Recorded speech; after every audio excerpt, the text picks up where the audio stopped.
Unahin ko lang po yung mga pahayag na pwede pa rin nating maikonekta laban sa mga Duterte ng kasalukuyang administrasyon, lalo na yung mga pahayag na epicenter daw ang Davao City sa flood control. Meron pa mga pahayag mismo yung tagapagsalita ng palasyo against pa rin sa Davao City. Yet meron silang isang cabinet secretary na pinupuri yung yung Mindanao Surge. Ginoong Lito, sa ekonomiya, pagdating sa ekonomiya, ano pong masasabi niyo po rito? Alam mo, Admar, hindi ko maintindihan itong spokesperson ng Malacanang na si Attorney Claire Castro, no? Kung saan humuhugot ng kanyang mga pinagsasasabi. Ah, kita naman ng lahat ng tao at hindi maipagkakaila na ang talagang epicenter ng flood control disaster ay nasa Central Luzon. Maliban doon, pati sa Metro Manila na tuwing uulan ng kaunti ay bumabaha ang lahat ng mga karsada. Para ngayon, bigla niya ibalik yung Davao para lamang ipakita yung galit nila sa mga Duterte, yung galit nila kay Inday Sara. Ayan, babanggitin yung ganyan. Ah, nakaka it has become ko sa English ridiculous na no? It has absurd, no? Ang nangyayaring ganitong mga pananalita galing pa man din sa official spokesperson ng ating pamahalaan na si Attorney Claire Castro. Opo, at parang hindi pa rin sila tumitigil at masyadong allergic pag Duterte at Davao City. Nandun pa rin yung kakibat na sinisiraan pa rin na po. Pero sinasabi rin nila na hands off kami sa impeachment trial laban kay Vice President Sara Duterte. Ginulita, ano masasabi niyo po? Yun nga nakakatawa dito di ba? Laging sinasabi wala kaming pakialam diyan, yan ay responsibilidad ng Senado, hindi kami nakikialam. Pero kitang-kita naman ninyo, makita nilang butas o anuman dun sa nangyayari sa impeachment trial, bigla niyang i-exploit. Ano? Palagi na lang balik siya ng balik sa Davao City. I wonder, siguro Admar, bakit hindi natin imbitahin si Attorney Claire Castro na bumisita naman siya sa Davao. Siya lang mag-isa. At tingnan natin kung yung kanyang naging warm reception sa Canada ay baka makuha niya rin sa Davao City. Akala ko ba unity team tayo? Akala ko ba lagi nila sinasabi kailangan magkaisa tayo para sa ikabubuti ng ating bansa, para umanlad ang ating ekonomiya, magkaisa. Pero hanggang sa ngayon, 4 na taong singkad na silang nandyan sa pwesto. Mamalaki pa nila yung unity na salita. Pero binabaliwala nila ang damdamin ng mga tao sa timog ng ating bansa, sa Mindanao, sa Davao, sa Kabisayaan. At parang ito na lamang Malacanang na sentro ng Imperial Manila, ito na lamang ang may silbi dito sa ating bansa. Opo, for sure, malaki ang role ng communications ng Malacanang o ng Palasyo para makabuild ng magandang imahe ang administrasyon, lalong-lalo na ang Pangulo. At sa mahabang panahon po, parang ganito pa rin yung usual na gawi ng communications po nila. Basta mga Duterte, BP Sara, FPRRD, lahat ng mga kaalyado, talagang andun ang puna. Pero nakikita natin kung ano po yung nagiging resulta, lalo na po sa mga rating, Ginong Lito. Kumbaga, bakit kaya tingin nyo po, hinahayaan lang ito na sa katunayan naman, nakakaapekto ba ng masama sa imahe ng kabuuang administrasyon, lalong-lalo na sa Pangulo po, lalo na kung kanilang plano is pabanguhin, pagandahin yung imahe ng presidente. Baliktad nga ang nangyayari. Pero alam mo, classic classic textbook communications tool.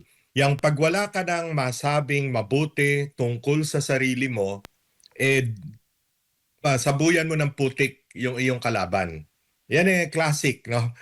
Kung wala kang masabing mabuti na nagagawa ka, di siraan mo yung kalaban, no? Para miski na papano, baka sakaling bumango ka. Kaya lang ang nakikita natin sa napakaraming survey na nagdaan, puwera yung huling survey ng isang hindi ko na babanggitin yung pangalan na talaga namang katawa-tawa na pinagtatawanan ng buong academic community at lahat ng mga political scientists dito sa ating bansa na di umano ay umaangat si Pangulong Marcos sa kanyang approval rating at pati na rin sa trust rating. Ano, yun yung balintuna sa lahat ng mga ibang reputable surveys, no, na malinaw na siguro ito'y survey na kinomisyon ng palasyo o ng mga kakampi ng palasyo. Pero ang ibig ko sabihin, nakikita naman natin na lalo nilang kinukutya ang mga Duterte. Lalo nilang sinisiraan ang mga Duterte, lalo na si Vice President Inday Sara. At lalo nilang ginagawa yung ganyan na lahat na lang ay ibinibintang sa nakaraang rehimen. Samantalang alam naman ng taong bayan na mas maganda ang kanilang buhay, mas tahimik ang kanilang kapaligiran, mas mababa ang presyo ng mga pangunahing bilihin nung panahon ni Duterte compared to ngayon. No? So sino maniniwala sa kanila? Kaya ang nangyayari, palubog ng palubog ang approval rating ng kasalukuyang administrasyon. Ewan ko, napakadami namang mga bright boys dyan sa Malacanang. Meron pa nga silang mga consultant na dalawa galing sa Europa, isa galing sa Amerika.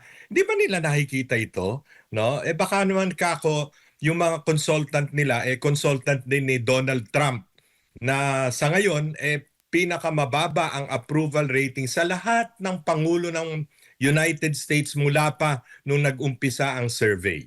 No, itong si Donald Trump. Baka kako ganun din ang pananaw nitong kanilang mga consultant kaya ganyan ang kanilang mga pinaggagawa. Opo, tsaka may pahayag pa kasi nag-respond sila sa statement ni Vice President Sara Duterte na lubog na ang bansa sa baha. Dinugtungan naman po ng komunikasyon ng Malacanang na lubog na ang bansa sa baha. Totoo naman, kitang-kita sa Davao City. Kitang-kita naman ng taong bayan kung saan po yung maraming nagrereklamo at maraming mga lugar na binabaha. Yung mga taga Davao City, andun pa rin yung reklamo. Pero unlike talaga na alam nila na huhupa din. Pero yung grabe yung reklamo, hindi naman po doon sa Davao City po, Ginoong Lito. Pero yet isinisingit pa rin po itong mga ganitong klaseng pahayag. Dito po sa Bulacan, ang kanilang puntahan, bayan ng lola ko sa mother side. Ano po? Alam nyo, Admar, just a bit of trivia, no? Yung pinsang buo ng lola ko ay naging mayor ng Malolos, Bulacan noong panahon bago mag-martial law at hanggang sa martial law. Yun maliit pa akong bata, sinasama kami para mag-distribute ng relief goods dahil nga binabaha ang Malolos. Pero ngayon lang, at ito alam ng mga taga Malolos, taga Hagunoy, taga Paumbong, Kalumpit, na ngayon lang lumalim ang baha ng hanggang leeg. At pagkatapos, 2 linggo na matapos yung unang pasok ng tag-ulan, baha pa rin hanggang ngayon. Ngayon nga, umaaraw na doon, baha pa din. Sa Mindanao at sa Davao particularly, hindi po ngayon panahon ng tag-ulan. Lumipas na yung panahon ng tag-ulan doon. Tag-araw na po doon. In fact, napakainit ngayon doon sa isang lalawigan namin sa Agusan del Norte. Saksakan po ng init. Kaya pinatitigil na ang mga eskwela sa pagpasok sa eskwelahan dahil hindi matiis ang init na nahihilo na ang mga bata sa init. Ano po? Kaya mano bang gaya nga ng sabi ko, ang tingnan nila ay yung nasa paligid nila, no, pati Cavite, pati Quezon City, Manila, lahat bahang-baha pagka konting ulan lamang, no, imbis na magtuturo sila doon sa Davao. Opo, at kita naman natin yung grabe ang suporta ng mga taga Visayas at Davao kung pagbabasehan natin yung mga recent survey ng mga kilalang survey firms, talagang overwhelming.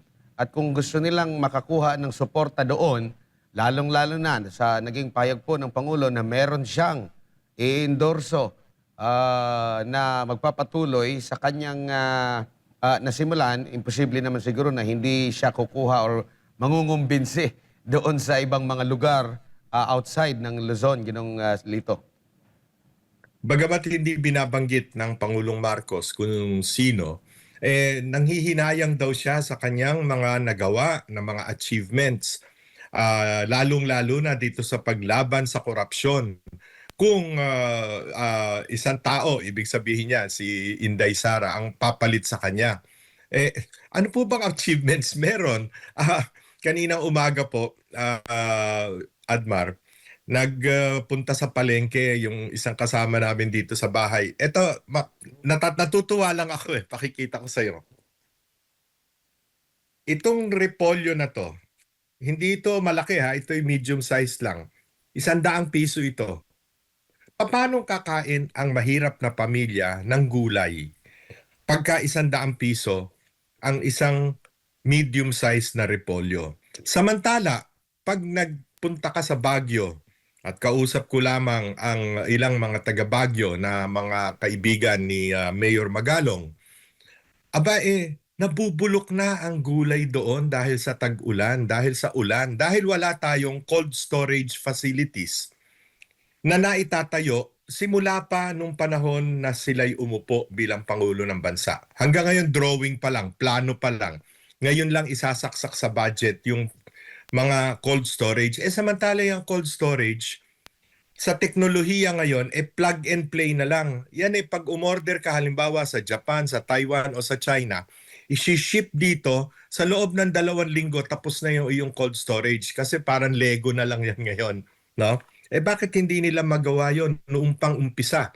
Ngayon, na nakikita nila salantang-salanta ang ating mga maggugulay, doon sa Baguio, doon sa Benguet, sa kanila iisipin yung cold storage facility. Saka lang nila isasaksak sa budget. Opo. Ang corruption po, paglaban sa corruption ay patuloy na nangunguna sa mga nais ng ating mga kababayan na masolusyonan. Sinasabi po ng Pangulo na sa kanyang termino lang daw po talagang lumaban ng husto dito sa korupsyon, lalo na daw yung pagkakabulgar sa flood control anomaly. Pero Sir Lito, kung talagang masinsinan at nais talaga ng Pangulo na mawakasan itong korupsyon, may mapanagot dito, ito'y makakatulong sa kanyang imahe na mapaganda. Pero hanggang sa kasalukuyan, hindi pa rin po ganun kataas ang kanyang rating. So ibig sabihin ng taong bayan ay hindi naniniwala dito. Pero malaking tulong ito kung talagang siseryosohin niya para sa kanyang siyempre, gumanda yung kanyang imahe. Alam mo, Admar, ang malungkot dito sa ating Pangulo at sa ating pamahalaang kasalukuyan ay tinatawag nating governance by optics. Kung basta PR lang yan. Isang soundbite lang yan. Kaya doon sa kanyang zona, yung soundbite, mahiya naman kayo. Akala niya hanggang doon na lang sa mahiya naman kayo. Yung mga katapat niya na nagsisipalakpakan, puro naman walang hiya liban sa iilan. No? So, hanggang ngayon, walang hiya pa rin sila. Andiyan pa rin sila, namamayagpag pa din. At dito sa 7.2 trillion budget na kanilang ipinanunukala bilang National Expenditure Program, punong-puno na naman ang mga butas na pwedeng pagsamantalahan ng mga walang hiya, ng mga gustong kumita habang ang taong bayan ay naghihikahos. No? Kaya wala kang makikitang para bang silver lining, wika nga, no? Yung dito sa ating kasalukuyang administrasyon na mapapaganda man lang o maiibsan man lamang ang hirap na dinaranas ng taong bayan.